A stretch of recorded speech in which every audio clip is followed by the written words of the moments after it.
Their goal is a total blackout of Ukraine. Their methods include the most destructive strikes on energy facilities since the beginning of the full-scale invasion. Russia is systematically destroying our ability to produce electricity, transmit it, and supply the regions. No other power system in the world has suffered such devastation. We endured the energy terror in the winter of 2022-23. We stayed united last year and made it through the winter steadily. We will do it again. We will not be left in the darkness. Energy is precious. Good afternoon, ladies and gentlemen. I'm Alexandra Gumenyuk from European Energy. I'm invited to be moderator today at this prominent international energy conference regarding investments and recovery of Ukrainian energy sector. Energy makes sense, and energy makes impact. Firstly, business operations and investments continue in Ukraine, including billions of euros, not only in military equipment and ammunition manufacture, but also in ski resort, agriculture, food production chain, logistics, glass, mineral mining, bank sector, cosmetics supporting job creation, economic growth, and resilience. And success of investments depends on energy resources. Second, revenues of 780 billion euro from fossil fuels exported by Russia sponsor war against Ukraine, Europe, and civilian world. The only way to weaken the terrorist state is to replace fossil fuels with green synthetic fuels and renewable energy. Third, Ukrainian energy sector threatened a lot, having over 1,000 target attacks, destroying 9 gigawatt, which were already in half restored, and 18 gigawatt are occupied. Ukraine needs investments in energy sector. Huge progress in energy reforms has been done, and as well as deregulation to speed up the energy projects implementation. Energy can make impact. And now it is right place and time. Let's first honor our brave heroes who are defending right now sovereignty of Ukraine, as well as my husband, being away from families, risking their lives, and those who lost their lives for the Ukraine's victory. I would like to invite Olena Kononenko at first, head of ReBuild of Ukraine board, to this scene.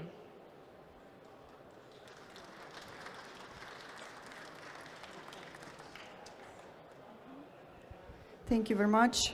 Dear ladies and gentlemen, dear guests and partners, on behalf of the general organizer of ReBuild Ukraine exhibition conference, I would like to welcome you here and say that we are highly privileged to see you all at this conference, which will be dedicated to the sustainable recovery and investment opportunities for Ukraine's energy sector. The main slogan of this year edition of ReBuild Ukraine is "We are a global team building, which accelerates the recovery of Ukraine." And I'm very happy to announce and welcome 77 speakers of this conference from all over the world who get united to framework the priorities for the recovery and security of the Ukraine's energy sector, as well as the investment opportunities to strengthen the economy of Ukraine in general. Ukraine's beta experience can offer valuable insights into sustainable approaches to energy sector recovery and rebuilding in a global sense. For almost 3-year war years, the Ukraine's energy system has been performing the successful cases of recovering with wild-scale complexity. And I am glad that during these 2 days, our high professional speakers will have a number of deep discussion panels on key points such as international activities towards recovery and security of Ukraine's energy system, presentation of B2B investment projects from our Ukrainian energy companies, both state and private. And special key topic will be devoted to the renewable energy as the integral part of the Ukraine's energy system, security, and its economic strength. And closing my short welcome speech, I am very happy and would like to express my deepest gratitude to the Ministry of Energy of Ukraine and personally to Mr. German Galushenko for being a reliable partner in organizing this great event, and he and his team were co-powered to organize this conference. And thank you for your energy and inspiration. Dear friends, I wish you all a great and powerful day today. Thank you.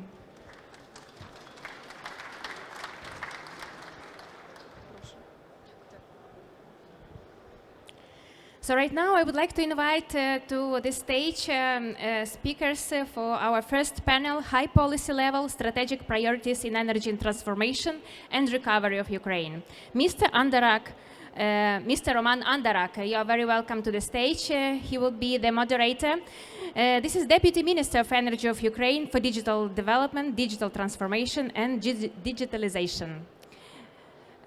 Also, I would like to invite to the stage all our prominent speakers. German Galushenko, Minister of Energy of Ukraine. Krzysztof Balesta, Secretary of State of Ministry of Climate and Environment. Tarjei Aslant, Minister of Energy, Norway. Dainius Kreivis, Minister of Energy of Lithuania. Sarah Jones, Member of the Parliament, Minister of State for Industry, Department for Business and Trade, and Department for Energy Security and Net Zero. Anna Jarosz Fries, Director of the Ukraine Service in DG NEAR, European Commission. Agnes Dasevich, Head of Investments and the US International Development Finance Corporation, DFC. Stephen Lees, Minister of Energy and Electrification of the Government of Ontario. And Artur Lukovsky, Energy Community Secretariat Director. I wish you fruitful discussion.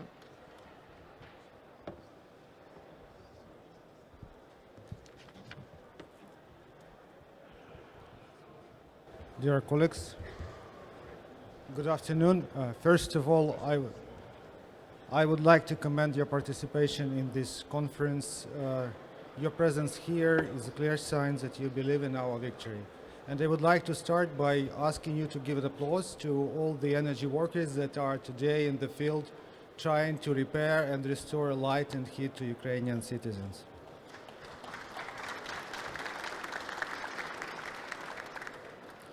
To start the panel, I would like to give the floor to the Minister of Energy, German Galushenko, to give us insight into our situation. Thank you very much. When we are talking about the future and about the energy, I think that the world and the energy sphere, as it was looked before, would never exist in the future. We should understand that this war really changed a lot of in the shape of the energy structure in the world. I'm not talking about the even political issues like dependence on resources, dependence on one country, possibility to use the energy as a weapon, possibility to use the energy to influence the governments, to influence the prices, to manipulate the prices. I think a lot of what is happening with this full-scale invasion in Ukraine of Russia really shift the model of the energy for the future forever. I hope forever. Why I'm saying about forever? Because sometimes I've heard these talks about that the war would be over and probably we would come back to Russia, to the energy, and we would restart some cooperation. I think that would be the biggest mistake each country could do, coming back to Russia again.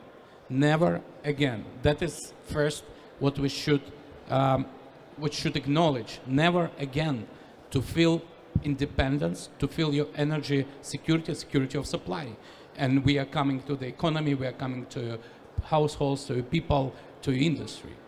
The second point, which is really when we are talking about policy, you know, we already our third winter at war, and by the way, the winter on 22-21, Russia already started the energy war because they adopted a number of decisions. They stopped the possibility of transiting resources to Ukraine, and it started from November 21.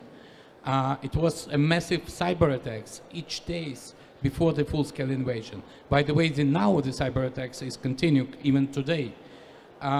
So we re-estimate our approaches to the energy in Ukraine. We changed the rules. We implemented projects which never exist in the world. We managed to maintain the system under everyday attacks to the energy infrastructure and repairing. That is, repairing, which is a part of normal repairing campaign, which we completed every year. Now it's absolutely got another meaning for us, because each megawatt which we could repair and add to the system, it means Ukrainian families who could live with the light and heating. And that is something which pushes us to do some fast decisions. So the third point is the speed of decisions. Because we are facing a lot of bureaucracy in decision making. I mean, in Ukraine and in our partners also, we discussed it many times. There is procedures which we have to follow, but these procedures is written for the peaceful times.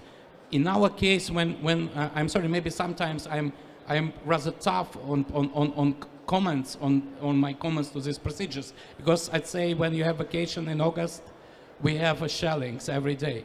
So and that is we are not supposed to ask you to change your way of life, but we ask you to change the way of thinking and to change the procedures which would allow us to survive. Of course, the technical decision, and that is very long story. I always say to my partners when they ask how you do this, how you do that, I said sometimes it's far from technical solution or normal peaceful technical solution, but it works. So we know how to do this. I would be happy to share all this after the war, after the end of this war, but I hope you will never need it. So you have to do everything to support us to win this war, that you would never need it, our experience. We are open to share this experience, but you do not need this experience in your peaceful lives. Please do not bring the situation which we have now in the energy to your countries. Don't do this. So support us, and we will stop this evil in our land, in our country. So that is very important point. And of course, future. So I could say a lot about how we see the energy mix of our country, and that is huge potential for the development of our country. So, and very important to be sure that is transparent rules. That's what we are working. We did a lot on that road, and we have to do also a lot of work. We will do this, I'm sure, because a lot of legislation we drafted in the bomb shelters. In 22-23, so we drafted the laws in the bomb shelters, and we did it. We adopted these laws. They are already working. So another point is, of course, that the partners. You have to find the partners, and that is a great possibility today and tomorrow to find the reliable partner here. A lot of companies, state, private, in the energy here. So I just ask you to be active and to discuss the issues which you need and to sign the contracts. What is also important, and that's what we see, that Ukraine, I already mentioned this today, but Ukraine had a huge potential to become an energy hub for Europe in many spheres: electricity production, export, gas sphere, production of gas, gas storages, a lot of issue, biomethane, hydrogen. So we could speak a lot about that, but you should use this opportunity now. Please, if you are not in Ukraine, or you see some risk, military risk, you are not ready, but a lot of companies is already coming to Ukraine. It's already there. But if you see some risk, please choose a project, say that you're interested in this sphere. Using the martial laws, we could get all permissions, license, everything you need, and you will have this ready. Next day after the war is over, you don't waste time for this permission. You know that all project in the energy, it takes time. So use this opportunity now, and we will get everything you want, everything you need. be prepared to start the real action next day after victory. Thank you very much. Thank you, Minister. My next question will go to Mr. Krzysztof Balesta, Secretary of State of the Ministry of Climate and Environment.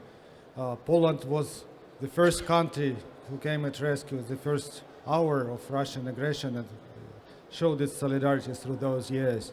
We are very much grateful for hosting us here and for warm welcome. How Ukrainian-Polish cooperation could contribute to achieving our common energy goals on climate, energy security, and the like. Please. Thank you very much. And first, let me tell you also a few things that Gem already mentioned. That we are in new reality, and I think the unprovoked Russian aggression told us that energy could be a weapon. And also energy infrastructure could be a target, something that we have not probably thought was possible because, all of the conventions and agreements, international agreements we have. So that is a new reality. And I think everyone in this room probably agrees that we need to do everything to actually stop that happening. I think our unwavering support to Ukraine will continue. We've already spent from 2022 over 5% of Polish GDP to support Ukraine, and will continue. That's not going to change because we need to win this together. And there's plenty of opportunities for cooperation. And Gaiman mentioned most of them. Biomethane, hydrogen, green hydrogen, but also a simple cooperation over the border because we share a border. So it's easier than for you guys in the UK. It's you're further away. For us, it's easier. We can transfer energy. We can cooperate on balancing systems. We can trade electricity. But also, I think which is becoming more important with time is that this is also a new dawn on cybersecurity. I think the lessons you guys are learning in Ukraine the hard way will benefit us all, like how to make the electricity system secure, how to address physical security of energy infrastructure. All these lessons are very valuable, and I hope that there will be a close cooperation going forward. Also, rebuilding Ukraine infrastructure. This is an opportunity for companies in the region and also our government to cooperate on how to build back better, because this is also an opportunity and an unfortunate one.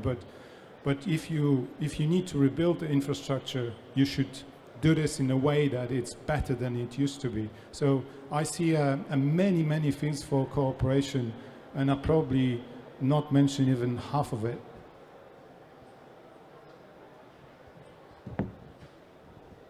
Thank you very much, Minister. Mr. Asland, Norway is a great supporter of energy sector of Ukraine, contributing a lot of resources. But Norway also supplies 30% of gas to the European Union, and it's a major player in ensuring continent's energy security. How you see prospects of Norway supporting Ukraine and energy recovery in Ukraine? Thank you so much for the question, and thank you for inviting me to this important panel discussion. I have 3 key topics with messages I would like to share with you all. First of all, support of Ukraine is essential also for Norway's security.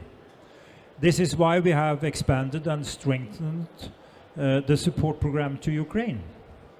Energy is a key factor in keeping Ukraine's economy and war effort up and running. Energy is therefore a key priority for the Norwegian support through the Nansen program. The support is long-term and flexible addressing Ukraine's needs. And I think that's really important.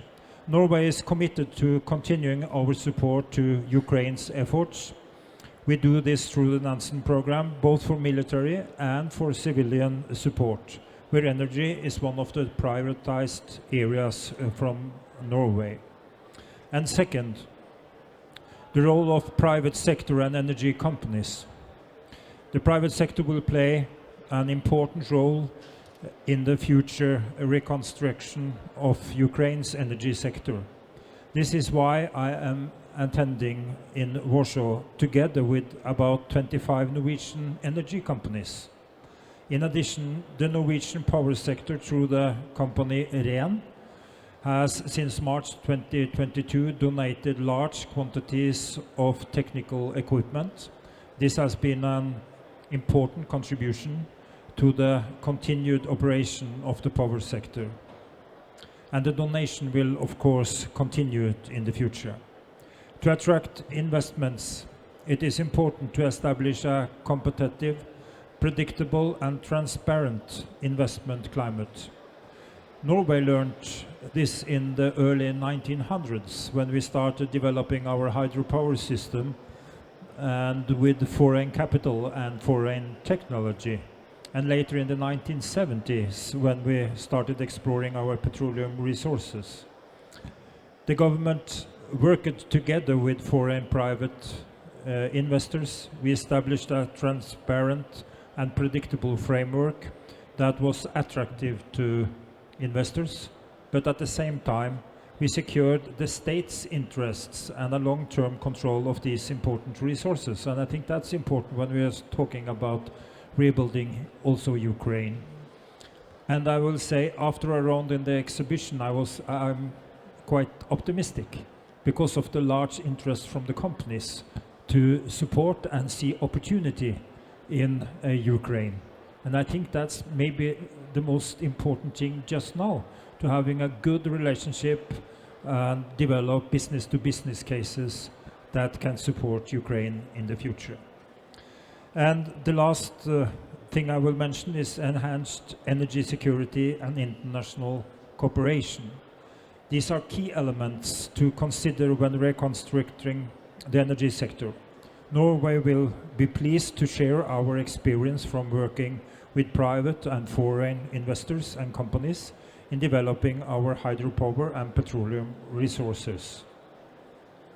And Norway knows well the benefits of a power sector almost 100% based on domestic renewable energy sources, namely hydropower. Developing renewable resources benefits the climate as well as national and local economy, but it's also important for enhanced national energy security. International and regional cooperation through interconnectors with like-minded countries will increase energy security. The Nordic model for power exchange and interconnectors could be of interest to share with Ukraine. This is a sector heavily dependent on top-class IT systems and high degree of digitalization. Ukraine is well known for its expertise in these areas. I see a promising area for business cooperation here. Thank you so much. Thank you very much. There are indeed many examples that could be chosen by us as targets, and indeed a lot of room for bilateral cooperation. Minister Kreivys, Lithuania has probably the most per capita rate of support to the energy sector of Ukraine, one of the leading countries donating everything it has and sometimes even more. They always explore creative solutions. Ignitis, we remember, donated 10% of windfall profits to the Energy Support Fund to support the recovery. I believe you have many more ideas on flagship projects that could really strengthen both our bilateral cooperation and also energy security. Thank you very much. And first of all, I would like to start from first point which German addressed. Never again. With proximity to Russia, we all the time perfectly knew that energy is a weapon. And we constantly, slowly phased out Russians from all our sectors. First of all, it was oil, then gas, and finally electricity. And Lithuania was the first country to achieve 3 zeros zone. 0 oil, zero gas, and 0 electricity. And Lithuania always was and is the most loud speaker for policy stop in Europe and in the Western world to stop buying Russian energy sources. Because this is the main stream of income, Russian energy sources to finance war in Ukraine. And this is a key. Is this a key? And this how Russia now weaponizes energy. Second thing, as you rightly mentioned, Lithuania is against staunch support of Ukraine in all, and we do in many fields, from financial support, what are doing our companies, to equipment support, and even I just met guys from our companies which made planning of network, new type of network in Mykolaiv region. We planned created a new type of infrastructure according all the new Western standards, according to the new equipment available now, and this example could be easily replicated in other regions. And Lithuania continues to support, as I mentioned, Ukraine, and will do whatever it takes in financially, technically, assisting Ukraine in its efforts. And actually, well, Lithuania as well made great progress in the last couple of years, being now renewable generation, wind and solar, takes around 40% supplies from our consumption of electricity. And this was achieved with regulation, with change regulation, with approach which could be easily again replicated by Ukraine. So, and we are ready, as I mentioned, to support Ukraine, but whatever it takes, and in all fields in which Ukraine could ask us. Whatever it takes. Thank you, Nestor. Ontario, Canada. Stefan, I know that Canada, however far away, but really has something to share with us. Using artificial intelligence in the energy sector, distributed generation, smart grids, island grids in villages and cities located throughout the territory. What do you think Canada could share with Ukraine? What experience? Well, it's an honor to be with you all today. You know, I recall Canada was the first country in the world to recognize Ukraine's independence in the early 90s, and we stand in steadfast defense of Ukraine's democratic freedom. And we are going to be part of that exercise right to the end until Ukraine is free. And that's why the Canada and our provinces have all punched above our weight, contributing meaningfully. And I want to pick up on a comment made by the Ukraine Minister of Energy about the necessity to decouple dependence from these despotic regimes abroad who seek to undermine our way of life as Western nations. This is very important for Canada. We've been very intentional in removing dependence on or financing of these regimes abroad, particularly Russia, which is, you know, much of the West is still purchasing oil or gas from the very regime that is financing war in Eastern Europe, which is incredibly unacceptable. And so we have worked with short-term interventions, looking at competitive procurements in Canada to leverage affordable energy. In the long term, we've turned to nuclear energy and small modular reactors because we believe there is a future for our partnership between Ukraine and Canada leveraging the nuclear prowess that exists within our nations for generations. We have, like my colleague, hydroelectric and nuclear energy that has been fueling our growth, and we want to help solidify that partnership by expanding access of nuclear energy into the Ukraine market and stand ready to assist them with that eventuality once the war is done. But with respect to this winter and the more immediate needs of the people of Ukraine, we are again today going to be announcing a $5 million contribution to support and stabilize the Ukrainian grid. That will include generators, it will include transmitters, any type of energy infrastructure we can provide the people of Ukraine today to provide stability on the grid, keep the lights on, and help them ensure they win the war. Thank you.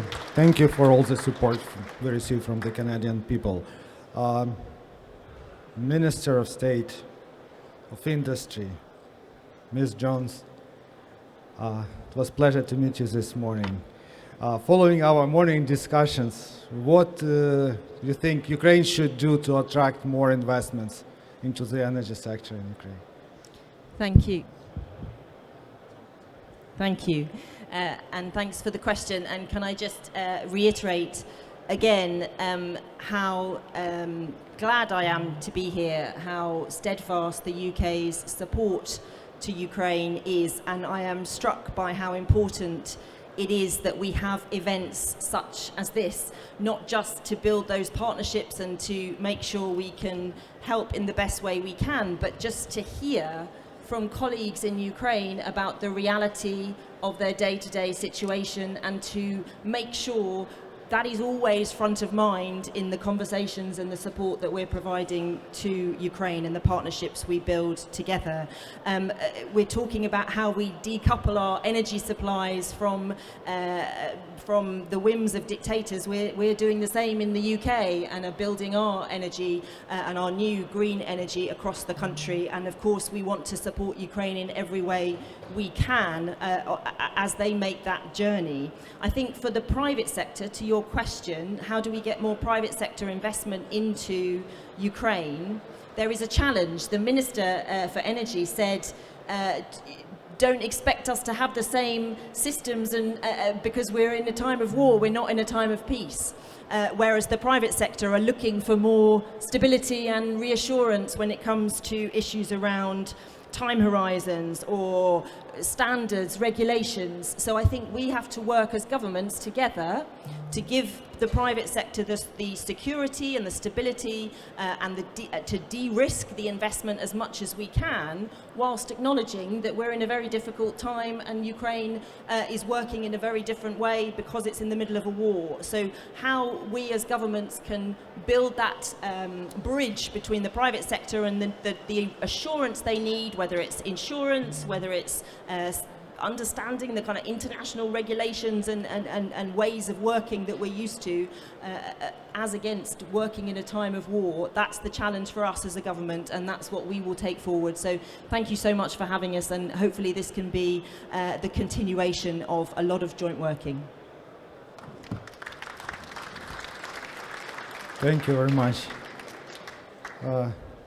Ms. Yarosfrisch, EU has been adopting unprecedented decisions. It's true. One of those decisions was to donate part of proceeds from Russian assets to recover energy sector. And we believe it's really fair when aggressor pays for the damage. What would be your message to the audience here today? Thank you, and it's a privilege to be able to be here and to be part of the panel and to address you today. I think our message is, let me say, I have 3 points. One is that the support of the European Union to Ukraine remains unwavering.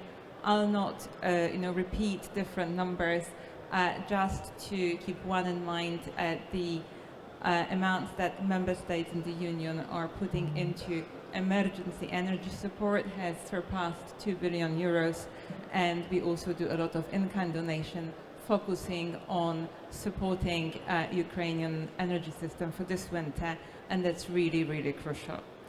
Second, let me pick up on what the British minister said, how what we do can be of use to the private investors. I think one, we have a large de-risking capacity in the EU budget that we are putting at the disposal of the private sector in order to invest in Ukraine. And whenever you invest Ukraine, remember you are investing in the future member of the European Union that has access to the internal market even before accession. That is really, really an important, I think, business consideration to keep in mind.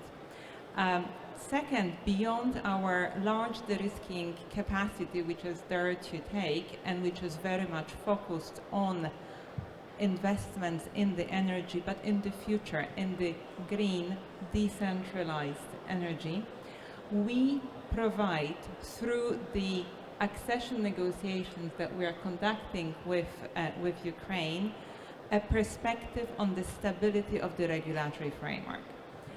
Ukraine, by applying to join the EU, has made a choice, which is a regulatory choice of the one of the Union. So both for the business environment and a very specific energy market regulation, the direction is clear. And again, the idea is not that Ukraine is waiting for the day of accession to go over to the regulatory framework.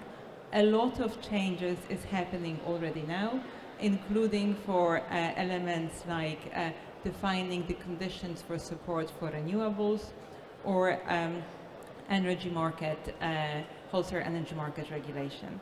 So really worth looking at this. We have a number of documents which are publicly available to orient yourself in the regulatory space. And third, remember, the grid is synchronized. It offers possibilities for trading, and Ukraine, from this point of view, is already part of the internal market. And that will only continue in this direction. Thank you. Thank you very much to you and your team and for guiding our integration efforts. Ms. Dashevich, the DFC Corporation, USAID, and the government of Ukraine has signed a memorandum of understanding to support attracting investments in Ukraine. How you see this memorandum is implemented? What are DFC priorities for the moment? Thank you very much, and it's working. Thank you so much, and thank you for having us here. Really appreciate the invitation at this to be at this very important conference. Ukraine has been a priority for investment for DFC for a long time. We have started investing in Ukraine in the 90s, since its independence, and we've been present with investment capital in Ukraine since then. Actually, since February of 22, we have increased our investment quite significantly. We doubled our investment, and currently we have a portfolio of about $1.7 billion invested in Ukraine. And that should show you how committed we are. And we do have a very active pipeline of investments as well that we intend to continue to work on. Those investments range in different sectors. Some is in health, some are in agriculture, but most importantly, a lot of them are in the energy sector. We feel that the energy sector is really critical for economic growth, for recovery. So we will continue to support those projects. We, as an example, have provided political risk insurance to ERU for trading of natural gas. We have also supported with grants, we call that technical assistance, wind farms or preparation for new wind farms in Ukraine, because we believe that distributed, diversified energy will really be the key to a secure energy future for Ukraine. We have also invested into Energoatom to help them manage the spent fuel facilities. This is in partnership with the US company Holtec. So across the entire energy spectrum, we're very active in Ukraine and will continue to do so. You know, I wanted to pick up a little bit on first your question of this MOU with USAID. I will say that is simply a signal that we're open for business in Ukraine and that we want to focus in the energy sector as that investment, as a key investment sector destination. However, there's some still challenges. So first of all, we really need equity investment. So private sector, we work with the private sector, so we're encouraging the private sector to co-invest alongside of us. We offer political risk insurance, as I've mentioned, which covers war risk. So your investment, whether it's equity or debt, will be protected. That's probably our most popular product right now, and we're continually meeting with new companies and new investors who are asking us for their product. But most important in the energy sector, we really need secure offtake. And this is where I really welcome your comments about possibility of helping private sector deal with the uncertainty of offtake, because that is probably the number one issue that we face right now, which prevents a lot of projects from reaching bankability. So once again, we're very open for business in Ukraine. We'll continue to be open for business in Ukraine, and we treat it as a very investable destination, especially in certain sectors such as energy.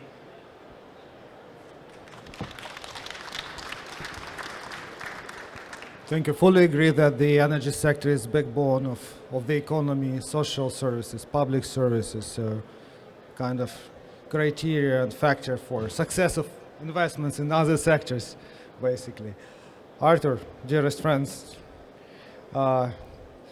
when the aggression started, we asked the Secretariat to coordinate international assistance, and then, upon agreement with Minister and Commissioner, the fund was created, and initially we didn't believe the fund would accumulate mere 5 million. Now we are 760 and growing. What was the success, and how do you see the role of the Secretariat in recovery and new projects, distributed generation, but also our integration efforts? Yeah, thank you very much, Roman, for your kind words and the assessment you have made that the fund we created together with Minister and outgoing Commissioner Simpson is a success story. But let me start echoing that was Anna Jaroszwili said about the regulatory alignment, which is the necessary process for rebuilding Ukraine. This is the core job being done by the Secretariat under the umbrella of the energy community. Ukraine is doing enormous efforts in bringing the regulations, legislation, the regulatory framework closer to the European Union and de-risking the potential investments in Ukraine, so that this is actually the service which is needed in the mid and the long term to make the process of rebuilding Ukraine and the Ukrainian energy sector a success story. The fund is focused on the emergency, on the investments which are needed now to fix the damages which have been created by the Russian army.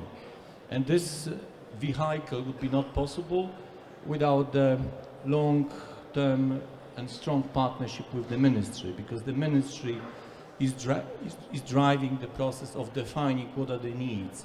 That enables us to make the fund really driven by the demand by the Ukrainian companies.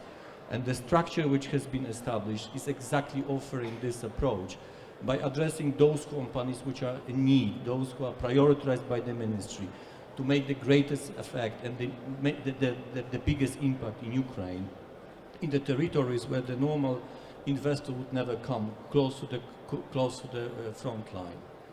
The second was, of course, the trust we have gained from the donors, including Germany, the biggest one, the European Union, UK. I see many representatives of the donors here in the room. Today we signed with Minister another agreement with France, donating extra funding for the fund and for the nuclear sector in Ukraine. That was possible because the donors, they see the instant impact on the reality in Ukraine. The money which has been delivered to the fund, it has been depleted before the winter season started on 15 October. So there is no penny left on the bank account. We want this money to start working immediately after it is received, going through the procurement procedure, going through the proper monitoring and verification system in Ukraine, which has been established together with the different institutions. And the third element, I think, is critical, that the fund has been integrated with the broader system of the international coordination under the G7 plus system. This is the key factor, I think, so that there is a clarity that the money is not being wasted for the projects which might overlap with others. This is the clear distinction of what portion of what support is allocated to this certain project. And under this, this strong coordination with the involvement of the ministry, that makes, I mean, the fastest and the most efficient support for the fixing, for the projects which are fixing the damages made by Russia. Thanks. Thank you, Arthur, for all the work that your people in the Secretariat are doing. You have many other tasks out there. Colleagues, yes, renewable energy sources were mentioned many times as one of the solutions and one of the strategies. And I would like to give the floor to the intervention by Francesco La Camera, who will address us via video recording, Director General of the International Renewable Energy Agency. Colleagues, who is operating, Dear please? Excellencies, distinguished guests, ladies and gentlemen, it is my distinct honor to join you today at the high-level policy session for the ReBuild Ukraine conference.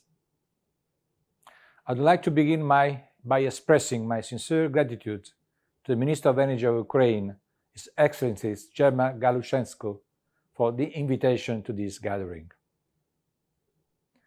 At ARENA, we firmly believe that renewable remain the most feasible path toward a just, inclusive, and equitable energy transition.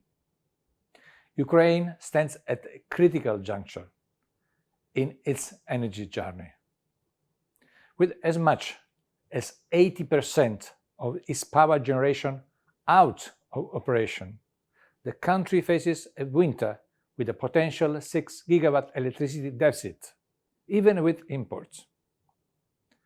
The damage to key infrastructure endangers vulnerable households, which rely on distributed heating network not only for basic comfort, but in many cases for survival.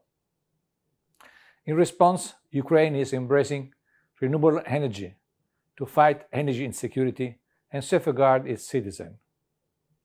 Distributed renewable systems offer quick deployment, easy of integration, and enhanced stability, crucial advantages in this crisis. ARENA is actively supporting Ukraine's efforts. With the support of the government of Italy, we will develop a solar city simulator for a Ukrainian city and conduct zoning analysis to map investment potential. Together with UNEP, ARENA is creating a blueprint for integrated energy systems at all levels. Through our Energy Transition Accelerated Financing Platform, we will help developers with securing funds and de-risking for energy transition projects, working closely with partners like the IFC, EBRD, and MIGA. As a part of a more comprehensive approach, ARENA has already engaged Ukrainian developers by hosting workshops to encourage the use of ETAF, the Energy Transition Accelerated Financing Platform, and has provided technical advisory to 5 developers directly, aiding them in advancing their projects. These projects, covering wind, solar, and biomass, represent a collective investment of $1 billion. At ARENA, we believe that clean, resilient energy is a right for all. The urgency is real. We must act now to keep the 1.5 Celsius target in reach and triple renewables by 2030 for our planet and its people. Given these dire circumstances, Ukraine needs our steadfast support to make this vision a reality. Thank you very much for your attention.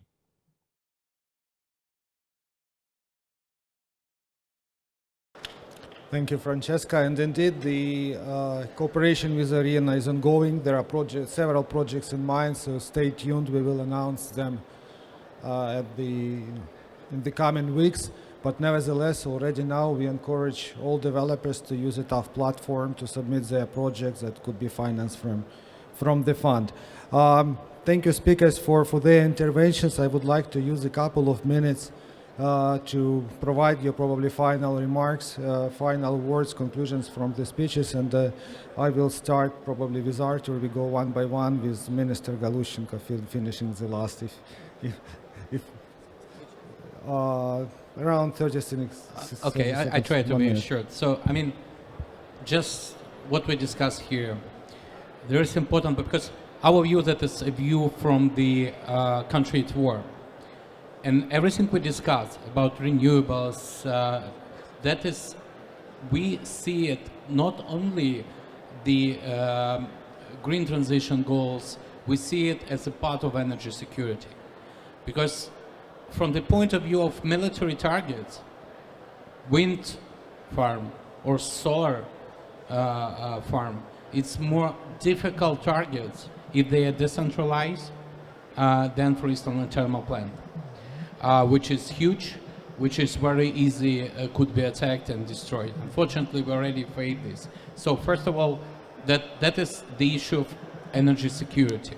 Another point which is also important, and we also touched this in discussion, that we do not have to stop. We do not have a right to stop in transition of our legislation and adoption of rules in integration of the markets, because the unique synchronization of Ukrainian energy system to EU in 21 days of isolations, 21 days during the war, that is a chance for us to speed up integration of the markets and really to implement the best world practice in Ukraine. And the third point, we should rebuild better, because all the destruction we have really give us a door, open for us a door for innovations, for the best technical decision in the world to be implemented in Ukraine. And I'm absolutely sure and convinced that the future energy system of Ukraine would have all the best solutions which the world achieved in the peace time, and that would be the post-war recovery, how the energy system should look like in the future. Thank you very much. Thank you, Artur. Back to you. So my message must be shorter than ministers, so I will be very concise. Ukraine will undergo very difficult winter, maybe more even difficult than the last one. And this is the bad news. The good one is that the international community knows how to help Ukraine. There are the procedures, there are systems, there are people, there are institutions. We know how to help. The only factor which is missing is money, and this is a good part of the information, because if the money would be available, the impact of the winter for the energy and the heating sector in Ukraine would be limited. And actually, we are preparing already for the next winter, and this is the message I wanted to share with you. Thank you, Minister Grace. 3 points. First point, we need to, as I mentioned, to build a wall for Russian energy sources. Second, we need to help Ukraine to survive this winter and to rebuild its system in the future.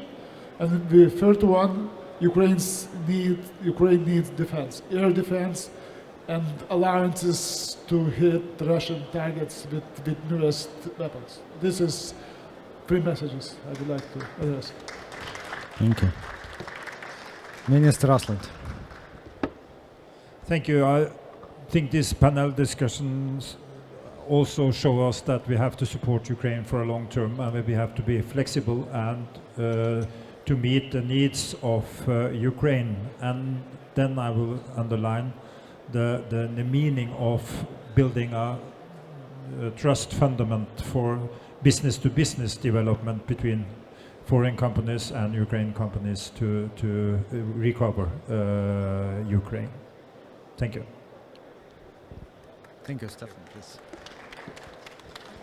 With the reconstruction of Ukraine that's taking hold and the recognition that this is going to be a particularly difficult and cold winter, it is incumbent on Western countries and provinces and jurisdictions to really step up with immediate relief to provide stability to the grid. And while we are going to work with Ukraine for the long term on the rebuilding from nuclear to natural gas, to biomass, renewables, all forms of resources which Ontario and Canada engages in, we do believe in the immediate term it is very consequential that we provide the generators and the immediate infrastructure that will help provide stability this winter and for next winter, which is why Ontario is announcing a $5 million investment of generators and transmitters to support Ukraine in the immediate term to help create stability for their families and the people who are afflicted by this brutality by the Putin regime. And I want to assure the government of Ukraine we will continue to be there as we were the first to recognize independence. We will be there to the end until your country is free. Okay, thank you. Minister Jones. Thank you. I'm struck by, we're talking about the fact that there's a war in Ukraine and we're facing a terrible winter and we need to provide support. And at the same time, a lot of our colleagues across many different governments are meeting in COP to discuss the climate crisis and how we tackle that. And I think we're all agreed that the energy transition, the green transition now, is as much about energy security as it is about climate. And it has that dual purpose in all our countries, but of course, most notably in Ukraine. And we need to work as hard as we can to find the barriers to invest in the energy of the future so that when we rebuild, we build back better, and we're providing the new technologies, and the UK stands ready, whether it's our SMR technology working with Rolls-Royce and others, or whether it's our expertise on building some of the renewable industries, or whether it's just making connections between UK businesses and Ukraine. We need to unlock those barriers so that we can provide the support that we need, and that support will continue and will not diminish. Thank you. Thank you. Krzysztof. Thank you. I have 3 quick points. First one is on now. So we really need to help Ukraine to survive this winter because it's key. It will be a difficult winter. And on the Polish side, you have our unwavering support. We'll continue to helping you and also including providing of spare parts because this is key to keep the heating running. I think the heating is the key in this circumstances. And 2 points on the future. One point is, again, I think many partners already said that, but never again. Let's try to work in a direction that this never happens again. And I think continuing on cutting all imports of fossil fuels from or energy from Russia, that is the key, and we need to continue doing that. And the third point is, I think, very important one, and maybe often missed, that we are helping Ukraine, but Ukraine can also help us. Like if you look at the future of resilience of an energy system, look at Ukraine. This is what they will be doing. We can all learn from that. Thanks. Breathtaking. Thank you. Anna. Thank you. 2 points. On the immediate support for winter, just let me tell you that apart obviously from working with the Ministry of Energy and with Energy Community Fund and Arthur, the European network of transmission system operator increased the import-export capacity ahead of the winter. So this is an additional source of security that is being provided by the European grid to Ukraine. And let me go back to the medium term. Do think of Ukraine as an attractive investment destination now for its future in the EU, and do take advantage of the opportunity that the EU's budget 9 billion euro de-risking guarantee offers for those investments in the next 4 years. It's not later, it's now that we would encourage you to take a risk and the protection that we offer in Ukraine. Thank you. Thank you. Thank you. Last usually is the most important. I'll just say I have one point really, and that private sector investment will be absolutely key to a sustainable recovery of Ukraine, so including in the energy sector. And we're here to support private sector investment. As a matter of fact, I'll put someone on the line here, Tony Pollock, who is here. He's based, Tony, do you want to stand up? He's based in Kiev. He works for DFC, and he's open for business to consider your project. So please reach out to him and tell him what your ideas and what your projects are, and we'll be happy to participate. Thank you. Thank you to you. And well, finally, thanks to all the panelists. We had remarkable panel today, remarkable thoughts. They really deserve a lot of applauses.